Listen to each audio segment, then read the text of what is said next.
كان وضع ودلوقتي وضع تاني خالص. انا هتكلم كلمتين عن الصلاه وخطوره الامر في ترك الصلاه. اسمع كده وصلي على الحبيب. قال النبي صلى الله عليه وسلم: ان اول ما يحاسب عليه العبد يوم القيامه صلاته، فان صلحت فقد افلح وانجح، وان فسدت فقد خاب وخسر.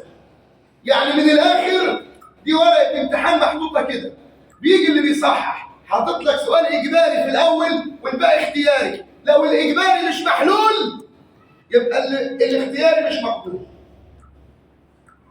خد الكلمتين دول تاني، لو الاجباري مش محلول يبقى الاختياري مش مقبول. لو انت جاي لك 10 اسئله حليت التسعه الاختياري والاجباري لا، مش هتنجح. وهو ده السؤال الاجباري امام رب العزه سبحانه وتعالى. الصلاه، قال النبي صلى الله عليه وسلم حينما وصفت وفاته: ما هو اخر كلام النبي عند وفاته؟ كان يقول: الصلاه الصلاه وما ملكت ايمانكم. الصلاه الصلاه وما ملكت ايمانكم. ضيعنا الصلاه في اوقاتها. يا شيخ، امال هو ليه ربنا خلى من الظهر والعصر 3 ساعات؟ ليه ربنا خلى من العشاء والفجر المده دي كلها؟ ليه ربنا خلى الوقت ده كله؟ في حاجه كنا درسناها في اصول الفقه اسمها الواجب المعين والواجب المخير. الواجب المعين محدد بوقت، والواجب المخير لاصحاب الاعذار. ثاني، الواجب المعين محدد بوقت وهو حي على الصلاه دلوقتي. الواجب المخير لصاحب العذر، عنده مرض، كان نايم، اعذار تمنعه او تؤكد تاخيره للصلاه. وخلي بالك، لو كانت الصلاه سهله ان انت تاخرها عن وقتها، اسمع وصلي على الحبيب، ما كانش الصلاه فرضت في الحرب.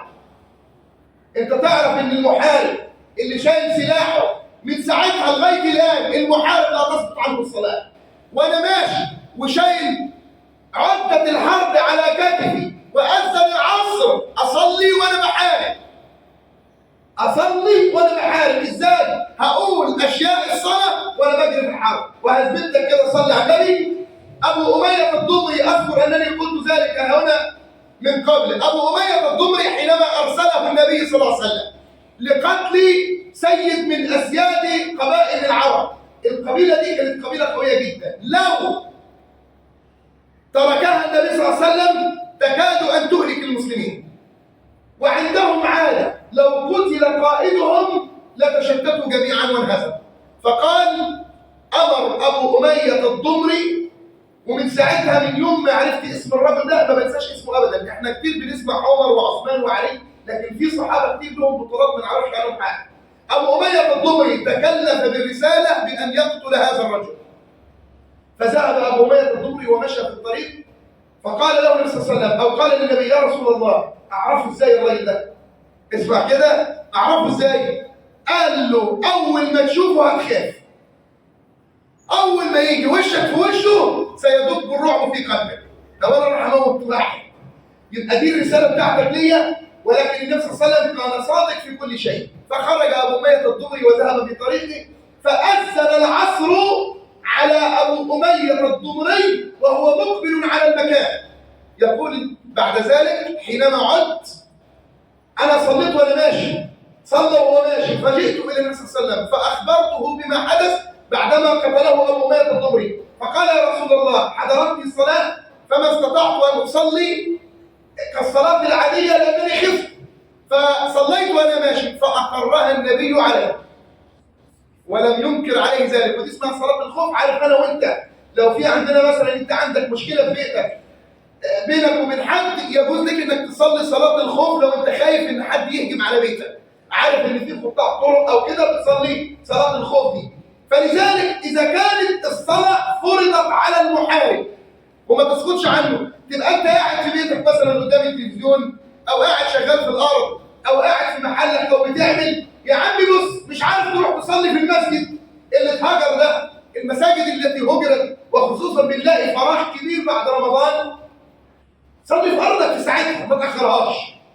مش عارف تروح المسجد، على فكرة ده مش عذر عشان ما حدش ياخده مني كرسالة، لكن أنت مش هتيجي تصلي هنا في المسجد، على طول اتوضى في أي مكان جنب منك وصلي، لكن ما تأخرهاش. عارف ليه؟ لأن ربنا سبحانه وتعالى لما قال فويل للمصلين قالوا هم الذين يؤخرون الصلاة عن وقتها، ومن رحمة رب العالمين أنه لم يقل فويل للمصلين الذين هم في صلاتهم ساهون، حينما قال عن صلاتهم أي يؤخرونها. لكن لو قال في صلاتهم يبقى أنا طول ما أنا بصلي وسرحاني وصلاتي مش مقبولة وصلاتي مش مقبولة. لكن من رحمة ربنا سبحانه وتعالى أن جعلها كذلك. واحد من لا يقدر ولا ينام. من أهمية الصلاة المسجد اللي اتهجر، والله وبالله وتالله إن من أعظم الأمور التي فقدت فيها الأمة هويتها ترك المسجد فارغا في أوقات الصلاة. وقالت اليهود وإلى الآن بيقولوا ذلك: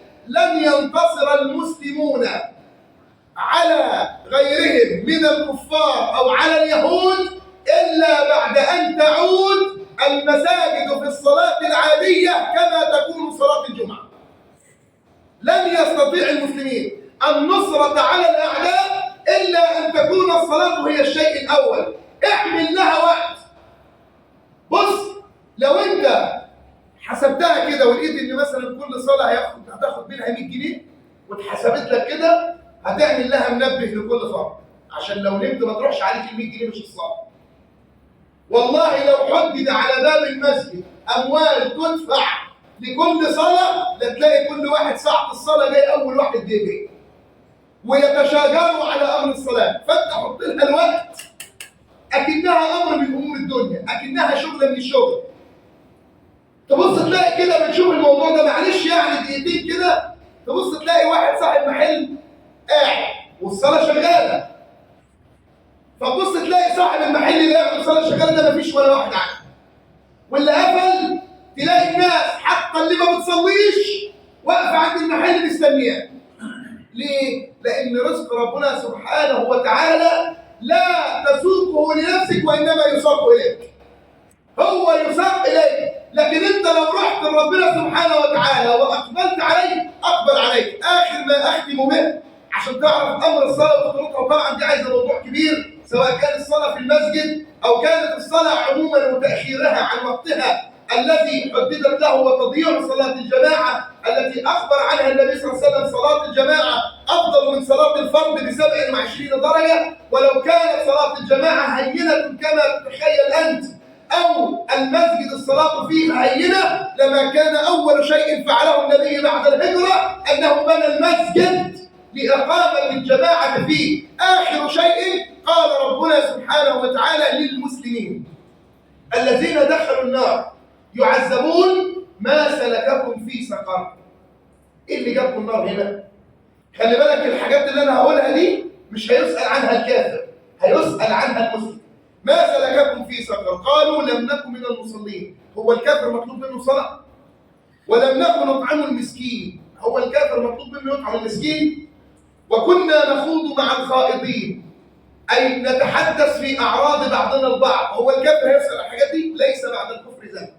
فلن يسأل على هذه الأشياء إلا رجل مسلم ضيع حق الصلاة وهذه الحقوق، فحينما يدخل النار يقال له: إيه اللي جابك هنا؟ يقول لك: أنا ضيعت الصلاة وكنت باخد في الأعراض وما كنتش بطعم المسكين حتى أتاني اليقين، أي حتى جاءني الموت. اللهم